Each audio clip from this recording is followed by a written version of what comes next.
ශ්‍රී ලාංකේය කාන්තා හඬ කෙසේදයි කවුරුන් හෝ විමසුවොත් නිතතින්ම අපිට විශාරද නන්දා මාලිනී මහත්මියගේ කටහඬ ඒට නිදසුනක් යයි හඳුන්වා දෙන්න පුළුවන්.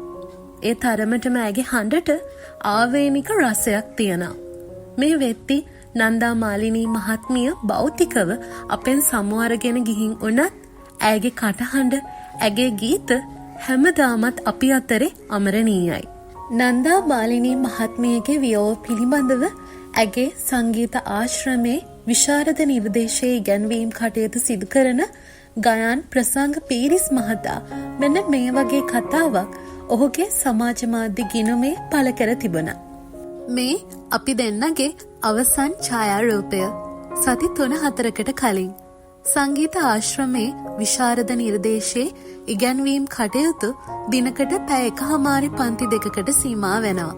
එක් පන්තියක් අවසානයේ හරියටම 4:20 වන විට සවස තේ පානය සඳහා පහළට යා යුතුව තිබෙනවා. වෙලාව පොඩ්ඩක් එහෙ මෙහෙ වුණොත් මිස්කෙන් බැනෝ. ඒ ආදරේට මගේ පෙරෙත්තට ඒක 4:25 කරගත්තා. විවේකයක් අරන් ඊළඟ පන්තිය කරන්න කියලා හැම වෙලෙම කියනවා. කේක් කෑල්ලක්, හැලපයක් හෝ බිස්කට් එකක් එක්ක කහට පදම ගානට තියෙන මගේ ප්‍රමාණයට සීනි සහිත දර්ශනීගේ කිරිතේක බීලා එද්දි මිස් කොහේ හරි යන්න ලස්සනට ලෑස්ති වෙලා. මිස් කොහෙද යන්නේ? 5ට ඩොක්ටර් හම්බෙන්න යන්නේ ගයාන්. එහෙනම් ෆොටෝ එකක් ගමු. එන්න. මෙතන හොඳයිද? මෙතන එළිය ඇති මිස්. මං ඉක්මනින් සෙල්ෆි 4ක් අරන් පන්තියට දිව්වා. එදා මමත් සුදු ඇඳන් නන්ද මිස් එක්ක ෆොටෝ එකක් ගත්තු ලෙන්ගතු අය දන්නවනේ. මිස් ඉතින් ෆොටෝ ගන්නකොට අපේ පිටට තට්ටු කර කර ඉන්නේ. නැවත කවදාවත් මෙහෙම ඡායාරූපයක් ගන්න වෙන්නේ නැහැ කියලා මතක් වෙද්දි ගොඩක් දුකයි. ඇය ජීවත්ව සිටින කාලේ සමාජයේ චරිතවත් ගැහැණියක ලෙසින් ජීවත් වුණා.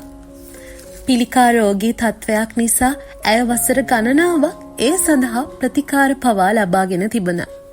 ඔබත් නන්දා මාලිනී මහත්මියට බොහෝ සෙයින් ආදරය කරන කෙනෙක් නම් වීඩියෝ එකට ලයික් එකක් දාගෙන යන්න වගේම ඔබේ අදහස් පහතින් කමෙන්ට් කරන් යන්න අමතක කරන්න එපා.